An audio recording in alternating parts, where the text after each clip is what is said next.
Les forces ukrainiennes progressent sur le front sud en direction de la ville de Kherson où des combats d'artillerie ont eu lieu. Julien Gall.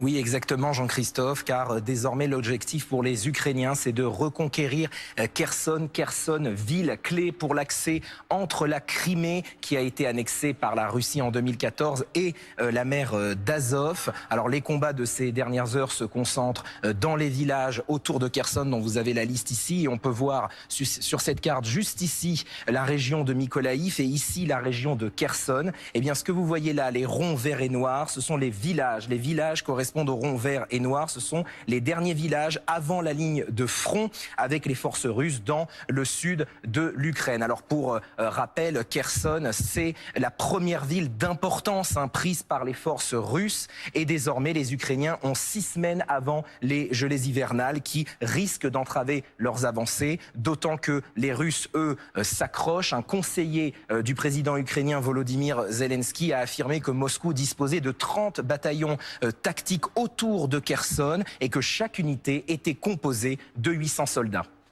Alors en parallèle, Julien, de cette contre-offensive ukrainienne dans le sud du pays, la marine russe dit avoir repoussé aujourd'hui une attaque massive aux drones ayant visé sa flotte de la mer Noire dans la baie de Sébastopol en Crimée. Exactement, et regardez Jean-Christophe le tweet de ce conseiller du ministre de l'Intérieur ukrainien, un tweet accompagné de cette vidéo, une vidéo qui montre l'explosion dont les images ne sont pas encore authentifiées par les médias, un tweet qui nous explique que plusieurs navires de guerre russes de la flotte de la mer Noire ont explosé, dont une frégate et un navire. Évidemment, l'armée russe a réagi, l'armée russe qui impute cette attaque de drone, on s'en doute bien, à l'Ukraine, mais également au Royaume-Uni, et on peut le voir à travers ce message du ministère russe de la Défense sur Telegram. La préparation de cet acte terroriste a été menée par des spécialistes britanniques basés à Otchakov dans la région de Mykolaïv en Ukraine.